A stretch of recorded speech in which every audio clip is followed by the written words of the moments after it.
Are you really mocking a man's jacket?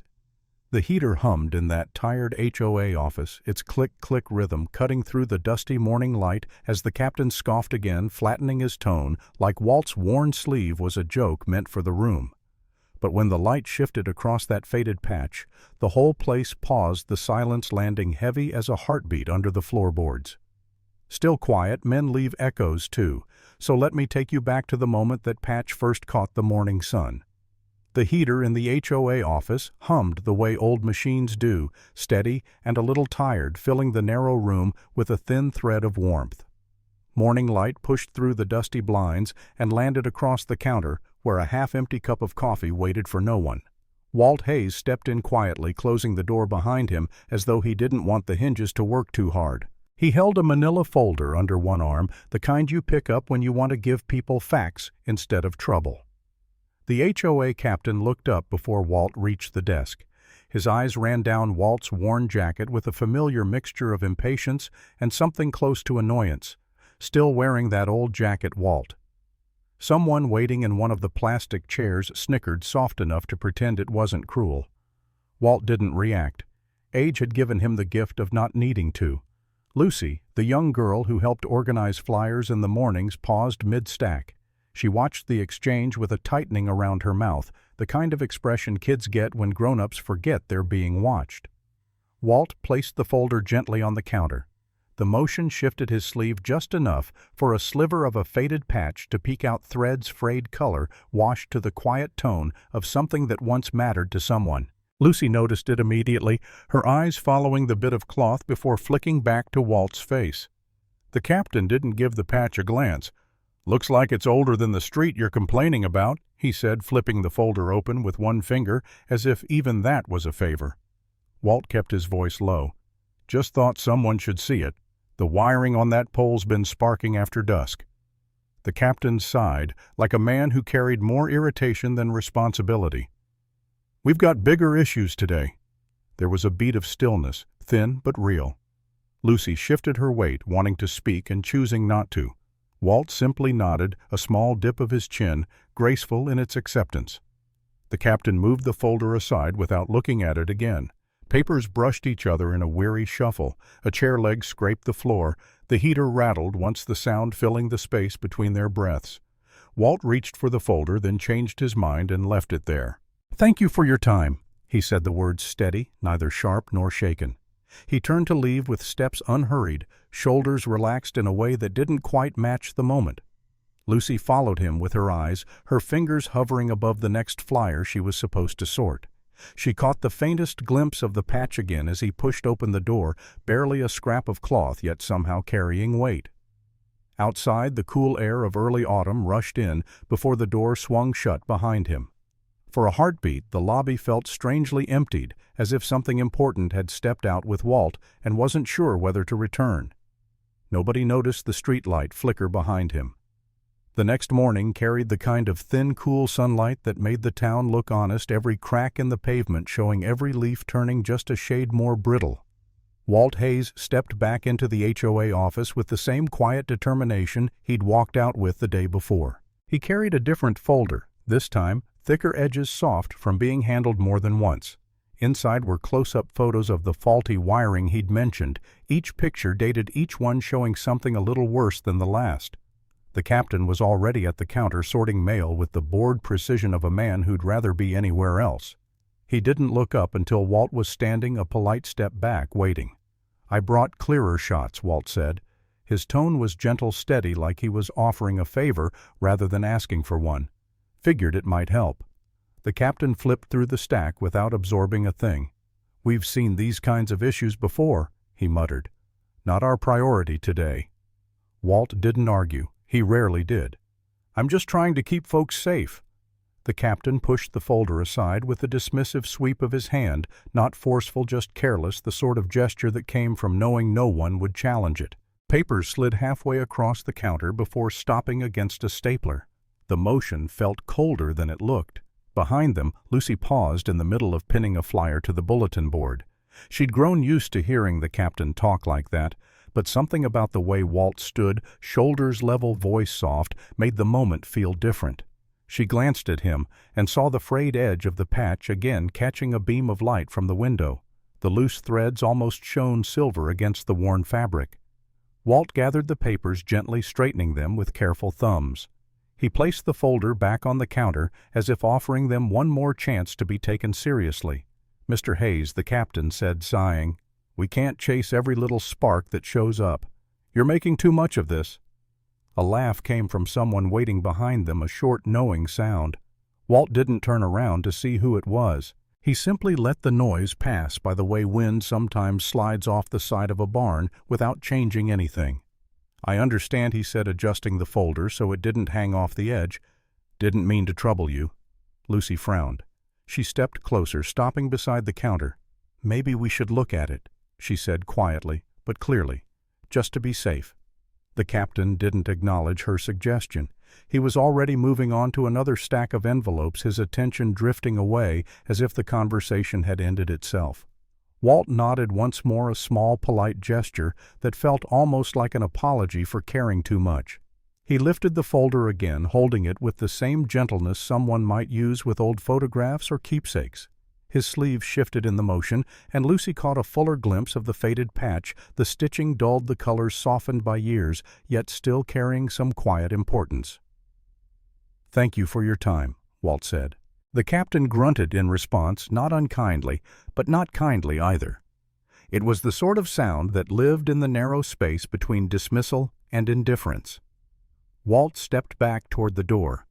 Lucy watched him the whole way, her fingers slowing on the edge of the bulletin board. Something about the man made her want to understand more, though she wasn't sure what exactly she was trying to understand. Maybe it was the way he didn't let disrespect cling to him, or maybe it was the way that patch on his jacket looked like it had stories sewn into it. As the door opened, a sharper gust of autumn air pushed into the office, ruffling the papers on the counter. Walt held the door for a moment, letting it swing on its own rhythm before closing behind him. The room settled back into its usual quiet, though something about it felt slightly off-center, as if a truth had walked through and no one wanted to look directly at it. Outside, Walt paused on the steps, drawing a slow breath.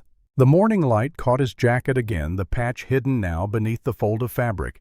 He adjusted the folder under his arm and began walking down the sidewalk, steady as ever, carrying concern without complaint. Behind him, the street light at the corner flickered once, just enough for Lucy to notice through the office window. Late afternoon brought that soft amber glow that made the whole street look like it was holding its breath. Walt Hayes stood at the edge of his driveway, the folder tucked under his arm, the air carrying the faint smell of cut grass and someone's distant chimney smoke. Frank O'Leary, his longtime neighbor, and the kind of man who'd seen enough decades to speak plainly, shuffled over with a slow, familiar gait. "You take hits quieter than anyone I know," Frank said, folding his arms as he stopped beside Walt. "Most folks would have barked back at that captain." Walt gave a small shrug. "No need to get loud. Doesn't help much anyway." Frank snorted softly, like he half admired and half pitied that kind of patience. Still, he said, "There's quiet, and then there's whatever you do. You just take it." "I just want them to look at the wiring," Walt replied, voice even. "That's all." A breeze tugged at his jacket. Across the street, Lucy slowed her walk, pretending to look at her phone, while really stealing glances in their direction. She recognized Walt's steady posture, the same way he'd stood in the HOA office earlier, shoulders square but never rigid. Something about him made her curious, as if he carried a story he'd chosen not to tell. Frank motioned toward Walt's sleeve. "Mind if I take a look at that?" he asked. Before Walt could answer, Frank lightly brushed the edge of the faded patch, his fingers gentle, almost reverent. "Haven't seen a patch like that in years," he murmured. "Folks don't make 'em anymore." Walt eased his arm back, not offended, just private. "Old thing," he said. "Been with me a long while." "I can tell," Frank replied. "Those stitches hold memories tighter than the fabric." The two men stood together in the settling quiet of early evening. Cars passed slowly, headlights just beginning to matter. Porch lights blinked on one by one, like the town was waking up for its night shift. Lucy crossed to the opposite sidewalk, pretending again not to look their way. "You gonna try the HOA again?" Frank asked. "I'll figure something out," Walt said softly. "Can't just let it go." "You shouldn't." Frank agreed. "But I know how they can be. All rules, no listening." Walt's eyes lifted toward the utility pole down the street, the same one from his photos. The street light on top flickered, once hesitated, then steadied. He watched it with a stillness Frank recognized only from men who could read danger before others saw smoke. "What are you seeing?" Frank asked. "Something's off." Walt said, barely above a whisper, "Way the current moves." "It's wrong." Frank blinked at him. "Most folks wouldn't notice a thing." "I notice," Walt replied. Lucy paused mid-step, following Walt's gaze to the streetlight. She didn't see anything more than a faint tremble in the bulb, but the expression on Walt's face made her uneasy, calm, focused, like he understood something the rest of them were missing. "That patch of yours," Frank said, circling back as if trying to fit pieces together. "That come from where I think it did?" Walt didn't answer right away. His fingers brushed his sleeve, then relaxed. "It's just a reminder," he said, "of a place I used to be, and things I used to know how to fix." Frank nodded slowly, his eyes softening with understanding. Some reminders matter more than others. Night crept in a little deeper. The last edges of daylight slipped behind the rooftops, leaving the quiet hum of early evening in its place. Walt took one last look at the pole, his brow tightening just slightly, the way a man might look before stepping into a problem he already knows is bigger than it seems. "Something's coming loose," he murmured. "Loose how?" Frank asked. Walt didn't explain. He rarely did until he was certain. Across the street, Lucy shivered without knowing why. Then the town's night lights flickered just once. Night settled over the main street with a slow, steady hush, the kind that made every shop sign glow a little warmer and every footstep sound a little louder. A thin mist rolled in from the river, softening the lampposts until they looked like lanterns hanging in an old photograph. That was when the small electrical box near the corner cafe spat a faint spark, barely more than a firefly's pulse, but enough to draw a few murmurs from the people nearby. Walt Hayes stepped off the curb without rushing. He carried the same calm he'd held all day, the quiet way he moved through doubt and sideways looks. Folks parted instinctively, not from fear, but from the steady certainty in his stride. He paused, studying the flicker from the box like someone reading a familiar code. Across the street, Lucy felt her breath snag. She'd seen him ignored, brushed aside, pushed back by nothing but paperwork and pride. Now something had shifted. Walt wasn't moving like a man trying to prove anything. He was moving like a man who knew exactly what needed to be done. The spark snapped again, a tiny flash against the evening air. Walt lifted a small household fire extinguisher he'd brought from his truck, held it with practiced ease, and swept a short burst across the box. Not panic, just a quiet, measured action that slowed everything around him. People stepped back, whispering. A few phones lifted, unsure whether to film or simply watch. He wasn't pushed by hands, only by every rule they'd used to judge him. The extinguisher hissed to silence. Walt knelt to steady the box's loose panel, and as he leaned forward, the cuff of his sleeve caught against the corner. The old fabric gave way just enough for his patch, faded from years of sun and distance, to slip free and fall to the pavement. It hit the ground with a soft clap, catching the street lamp's glow. Silver thread glinted, edges frayed but unmistakable. A symbol some people hadn't seen in decades. Lucy gasped. "His name is Walter Hayes, sir."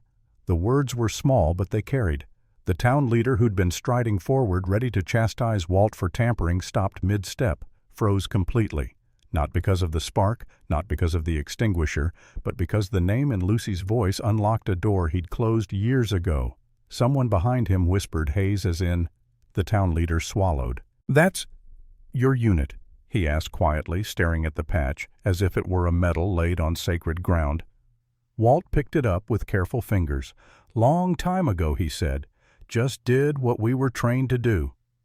People around them shifted, their earlier laughter replaced by something closer to reverence. Even the teenagers by the bench lowered their voices, sensing the weight that had landed between the street and the sky. The town leader looked straight at Walt, and something unguarded crossed his face. Regret, maybe, or recognition he wished he'd shown sooner. "We should have listened," he said. "I should have." Walt didn't answer. He simply dusted off the patch, tucking it back into place as gently as someone setting an old photograph into a frame. Then the whole street went quiet, the deep kind. The next morning, the HOA meeting room felt different the moment Walt stepped inside. Sunlight poured through the tall windows in long, warm stripes, catching the dust in the air and turning it almost golden. The folding chairs scraped softly as neighbors shifted, making space for him. No snickers, no sidelong looks, just a hush that hadn't existed the day before. The captain cleared his throat at the front of the room. His clipboard shook just enough for people to notice. "Mr. Hayes," he said, voice steady but thinner than usual, "I owe you an apology." He looked down, then back up. "You brought a safety issue to us twice and we dismissed it. That was a mistake." Walt stood with his hands in his pockets, chin slightly lowered. "I appreciate that," he said. "I wasn't trying to make trouble. Just wanted the street safe before someone got hurt." Lucy stepped forward from the side wall, her notebook pressed tightly to her chest. "And he warned us early," she said, speaking louder than usual. "I was there both times. He wasn't exaggerating. He saw something we didn't." Her voice steadied the room. A few nods followed. One older resident with a Navy windbreaker raised his hand. "If we're talking about Mr. Hayes," he said, "folks should remember this isn't the first time he's looked out for us." He leaned back, letting the memory settle over the crowd. "Years ago, before most of you moved here, a storm was rolling in. Real nasty one." Walt stayed late at the old post office way past closing so people could pick up their medications before the roads iced. A murmur moved through the room, soft and sincere. Someone whispered, "I remember that," and another replied, "He didn't even tell anyone he was staying." Walt shifted lightly, almost uncomfortable with the attention. "Just did what needed doing," he said. "Wasn't anything special." The captain exhaled as if bracing himself. "There's one more thing." He turned toward the table behind him, where a small cloth rested. When he lifted it, the faded patch lay underneath, cleaned edges, smoothed silver thread still glinting from the night before. "We found this," he said. "It deserves to be returned properly." He crossed the room with careful steps and held it out. Walt accepted it with both hands, his expression unreadable but gentle. He didn't raise it, didn't boast. He just brushed the frayed corner with his thumb, almost like greeting an old friend. Nobody spoke for a few seconds, but no one missed the shift in the room, the kind that doesn't come from applause or announcements, but from people silently agreeing on who someone really is. A woman near the back rose halfway from her chair. "Seems to me," she said softly, "that we ought to recognize what he's done for this town. Not just last night, all the times before."